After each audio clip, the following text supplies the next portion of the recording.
श्री भागवत महापुराण अथ पंचमोध्याय। धुंधुकारी को प्रेत योनि की प्राप्ति और उससे उद्धार। सूत जी कहते हैं, शौनक जी, पिता के वन चले जाने पर एक दिन धुंधुकारी ने अपनी माता को बहुत पीटा और कहा, बता धन कहां रखा है, नहीं तो अभी तेरी लुआठी जलती लकड़ी से खबर लूंगा। उसकी इस धमकी से डरकर और पुत्र के उपद्रवों से दुखी होकर वह रात्रि के समय कुएं में जा गिरी और इसी से उसकी मृत्यु हो गई। योगनिष्ठ गोकर्ण जी तीर्थ यात्रा के लिए निकल गए। उन्हें इन घटनाओं से कोई सुख या दुख नहीं होता था, क्योंकि उनका न कोई मित्र था न शत्रु। धुंधुकारी 5 वेश्याओं के साथ घर में रहने लगा। उनके लिए भोग सामग्री जुटाने की चिंता ने उसकी बुद्धि नष्ट कर दी और वह नाना प्रकार के अत्यंत क्रूर कर्म करने लगा। एक दिन उन कुल्लटाओं ने उससे बहुत से गहने मांगे। वह तो काम से अंधा हो रहा था, मौत की उसे कभी याद नहीं आती थी। बस उन्हें जुटाने के लिए वह घर से निकल पड़ा। वह जहां तहां से बहुत सा धन चुराकर घर लौट आया तथा उन्हें कुछ सुंदर वस्त्र और आभूषण लाकर दिए। चोरी का बहुत माल देखकर रात्रि के समय स्त्रियों ने विचार किया कि यह नित्य ही चोरी करता है, इसीलिए इसे किसी दिन अवश्य राजा पकड़ लेगा। राजा यह सारा धन छीनकर इसे निश्चय ही प्राणदंड देगा। जब एक दिन इसे मरना ही है, तब हम ही धन की रक्षा के लिए गुप्त रूप से इसको क्यों न मार डालें। इसे मारकर हम इसका मालमत्ता लेकर जहां कहीं चली जाएंगी। ऐसा निश्चय कर उन्होंने सोए हुए धुंधुकारी को रस्सियों से कस दिया और उसके गले में फांसी लगाकर उसे मारने का प्रयत्न किया। इससे जब वह जल्दी न मरा तो उन्हें बड़ी चिंता हुई। तब उन्होंने उसके मुख पर बहुत से दहकते अंगारे डाले। इससे वह अग्नि की लपटों से बहुत छटपटाकर मर गया। उन्होंने उसके शरीर को एक गड्ढे में डालकर गाड़ दिया। सच है, स्त्रियां प्रायः बड़ी दुस्साहसी होती हैं। उनके इस कृत्य का किसी को भी पता न चला। लोगों के पूछने पर कह देती थीं कि हमारे प्रियतम पैसे के लोभ से अब की बार कहीं दूर चले गए हैं, इसी वर्ष के अंदर लौट आएंगे। बुद्धिमान पुरुष को दुष्टा स्त्रियों का कभी विश्वास न करना चाहिए। जो मूर्ख इनका विश्वास करता है उसे दुखी होना पड़ता है।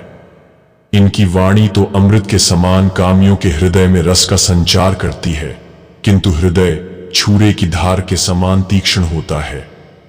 भला इन स्त्रियों का कौन प्यारा है। वे कुलटाएं धुंधुकारी की सारी संपत्ति समेटकर वहां से छंपत हो गईं। उनके ऐसे न जाने कितने पति थे और धुंधुकारी अपने कुकर्मों के कारण भयंकर प्रेत हुआ। वह बवंडर के रूप में सर्वदा 10 दिशाओं में भटकता रहता था तथा शीत घाम से संतप्त और भूख प्यास से व्याकुल होने के कारण हा देव चिल्लाता रहता था, परंतु उसे कहीं भी कोई आश्रय न मिला। कुछ काल बीतने पर गोकर्ण ने भी लोगों के मुख से धुंधुकारी की मृत्यु का समाचार सुना। तब उसे अनाथ समझकर उन्होंने उसका गयाजी में श्राद्ध किया और भी जहां जहां वे जाते थे उसका श्राद्ध अवश्य करते थे। इस प्रकार घूमते घूमते गोकर्ण जी अपने नगर में आए और रात्रि के समय दूसरों की दृष्टि से बचकर सीधे अपने घर के आंगन में सोने के लिए पहुंचे। वहां अपने भाई को सोया देख आधी रात के समय धुंधुकारी ने अपना बड़ा विकट रूप दिखाया। वह कभी भेड़ा, कभी हाथी, कभी भैंसा, कभी इंद्र और कभी अग्नि का रूप धारण करता। अंत में वह मनुष्य के आकार में प्रकट हुआ। ये विपरीत अवस्थाएं देखकर गोकर्ण ने निश्चय किया कि यह कोई दुर्गति को प्राप्त हुआ जीव है। तब उन्होंने उससे धैर्यपूर्वक पूछा। गोकर्ण ने कहा, तू कौन है? रात्रि के समय ऐसे भयानक रूप क्यों दिखा रहा है? तेरी यह दशा कैसे हुई? हमें बता तो सही, तू प्रेत है, पिशाच है अथवा कोई राक्षस है? सूत जी कहते हैं, गोकर्ण के इस प्रकार पूछने पर वह बार बार जोर जोर से रोने लगा। उसमें बोलने की शक्ति नहीं थी, इसलिए उसने केवल संकेत मात्र किया। तब गोकर्ण ने अंजलि में जल लेकर उसे अभिमंत्रित करके उस पर छिड़का। इससे उसके पापों का कुछ शमन हुआ और वह इस प्रकार कहने लगा। प्रेत बोला, मैं तुम्हारा भाई हूं, मेरा नाम है धुंधुकारी। मैंने अपने ही दोष से अपना ब्राह्मणत्व नष्ट कर दिया। मेरे कुकर्मों की गिनती नहीं की जा सकती। मैं तो महान अज्ञान में चक्कर काट रहा था। इसी से मैंने लोगों की बड़ी हिंसा की। अंत में कुलटा स्त्रियों ने मुझे तड़पा तड़पा कर मार डाला। इसी से अब प्रेतयोनि में पड़कर यह दुर्दशा भोग रहा हूं। अब दैववश कर्म फल का उदय होने से मैं केवल वायु भक्षण करके जी रहा हूं। हे भाई, तुम दया के समुद्र हो। अब किसी प्रकार जल्दी ही मुझे इस योनि से छुड़ाओ। गोकर्ण ने धुंधुकारी की सारी बातें सुनी और तब उससे बोले। गोकर्ण ने कहा, भाई, मुझे इस बात का बड़ा आश्चर्य है। मैंने तुम्हारे लिए विधिपूर्वक गया जी में पिंडदान किया, फिर भी तुम प्रेतयोनि से मुक्त कैसे नहीं हुए? यदि गया श्राद्ध से भी तुम्हारी मुक्ति नहीं हुई, तब इसका और कोई उपाय ही नहीं है। अच्छा, तुम सब बात खोलकर कहो, मुझे अब क्या करना चाहिए? प्रेत ने कहा, मेरी मुक्ति सैकड़ों गया श्राद्ध करने से भी नहीं हो सकती। अब तो तुम इसका कोई और उपाय सोचो। प्रेत की यह बात सुनकर गोकर्ण को बड़ा आश्चर्य हुआ। वे कहने लगे, यदि सैकड़ों गया श्राद्धों से भी तुम्हारी मुक्ति नहीं हो सकती, तब तो तुम्हारी मुक्ति असंभव ही है। अच्छा, अभी तो तुम निर्भय होकर अपने स्थान पर रहो। मैं विचार करके तुम्हारी मुक्ति के लिए कोई दूसरा उपाय करूंगा। गोकर्ण की आज्ञा पाकर धुंधुकारी वहां से अपने स्थान पर चला आया। इधर गोकर्ण ने रात भर विचार किया, तब भी उन्हें कोई उपाय नहीं सूझा। प्रातःकाल उनको आया देख लोग प्रेम से उनसे मिलने आए। तब गोकर्ण ने रात में जो कुछ जिस प्रकार हुआ था वह सब उन्हें सुना दिया। उनमें जो लोग विद्वान, योगनिष्ठ, ज्ञानी और वेदज्ञ थे, उन्होंने भी अनेकों शास्त्रों को उलट पलट कर देखा, तो भी उसकी मुक्ति का कोई उपाय न मिला। तब सबने यही निश्चय किया कि इस विषय में सूर्य नारायण जो आज्ञा करें वही करना चाहिए। अतः गोकर्ण ने अपने तपोबल से सूर्य की गति को रोक दिया। उन्होंने स्तुति की कि भगवान, आप सारे संसार के साक्षी हैं, आपको नमस्कार करता हूं। आप मुझे कृपा करके धुंधुकारी की मुक्ति का साधन बताइए। गोकर्ण की यह प्रार्थना सुनकर सूर्यदेव ने दूर से ही स्पष्ट शब्दों में कहा, श्रीमद् भागवत से मुक्ति हो सकती है, इसलिए तुम उसका सप्ताह पारायण करो। सूर्य का यह धर्ममय वचन वहां सभी ने सुना। तब सबने यही कहा कि प्रयत्नपूर्वक यही करो, है भी यह साधन बहुत सरल। अतः गोकर्ण जी भी तदनुसार निश्चय करके कथा सुनाने के लिए तैयार हो गए। देश और गांवों से अनेकों लोग कथा सुनने के लिए आए। बहुत से लंगड़े, लूले, अंधे, बूढ़े और मंदबुद्धि पुरुष भी अपने पापों की निवृत्ति के उद्देश्य से वहां आ पहुंचे।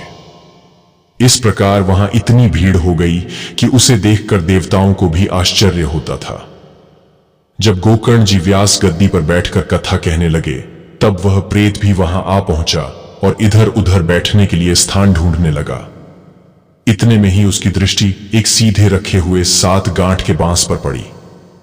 उसी के नीचे के छिद्र में घुसकर वह कथा सुनने के लिए बैठ गया।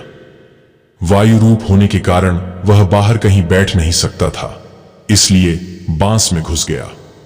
गोकर्ण जी ने एक वैष्णव ब्राह्मण को मुख्य श्रोता बनाया और प्रथम स्कंध से ही स्पष्ट स्वर में कथा सुनानी आरंभ कर दी।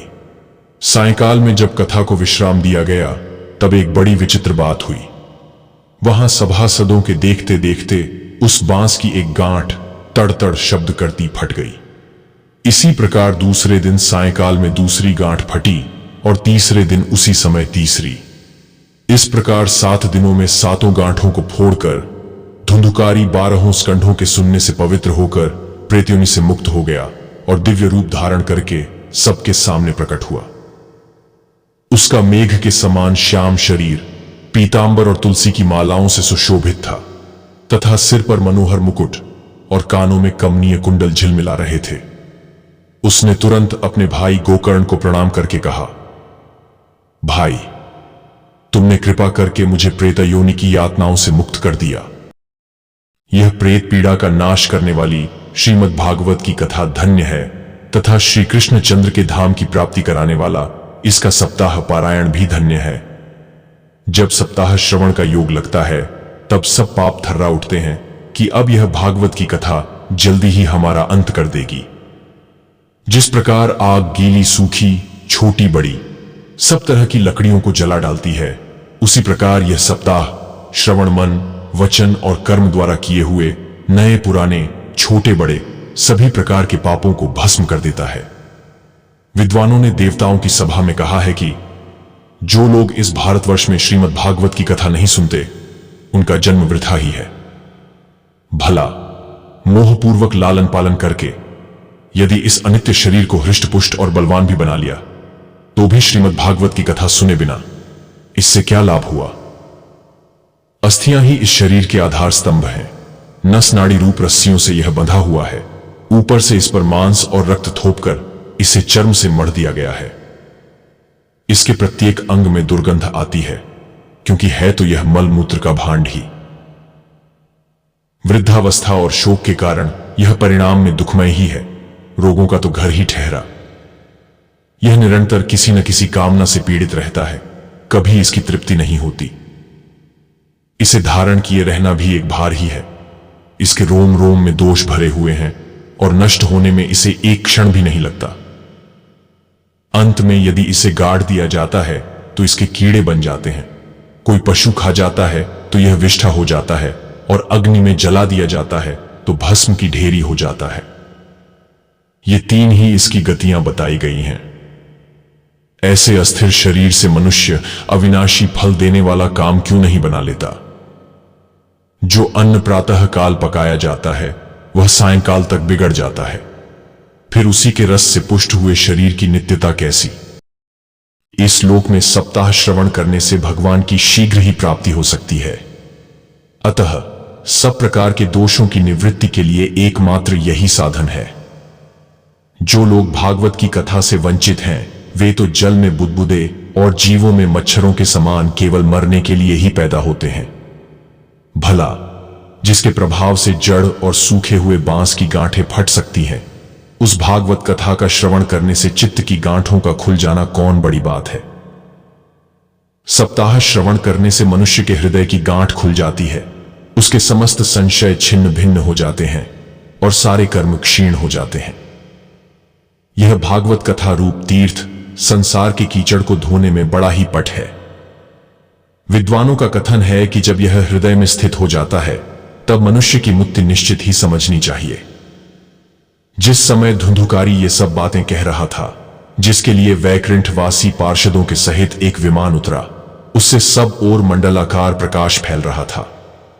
सब लोगों के सामने ही धुंधुकारी उस विमान पर चढ़ गया। तब उस विमान पर आए हुए पार्षदों को देखकर उनसे गोकर्ण ने यह बात कही। गोकर्ण ने पूछा, भगवान के प्रिय पार्षदों, यहां हमारे अनेकों शुद्ध हृदय श्रोतागण हैं।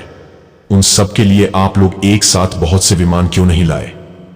हम देखते हैं कि यहां सभी ने समान रूप से कथा सुनी है, फिर फल में इस प्रकार का भेद क्यों हुआ, यह बताइए।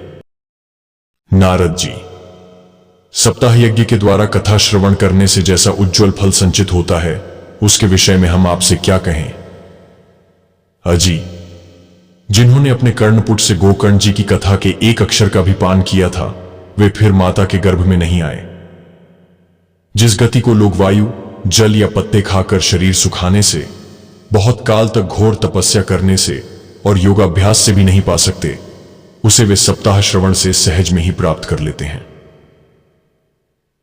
इस परम पवित्र इतिहास का पाठ चित्रकूट पर विराजमान मुनीश्वर शांडिल्य भी ब्रह्मानंद में मग्न होकर करते रहते हैं। यह कथा बड़ी ही पवित्र है। एक बार के श्रवण से ही समस्त पाप राशि को भस्म कर देती है।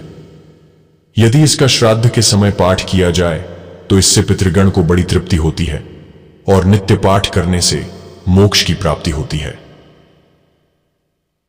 इति श्री पद्म पुराणे उत्तरखंडे श्रीमद्भागवत महात्म्य गोकर्ण मोक्ष वर्णनम नाम पंचमोऽध्यायः। श्री कृष्ण गोविंद हरे मुरारी, हे नाथ नारायण वासुदेवा। ओम शांति विश्वम।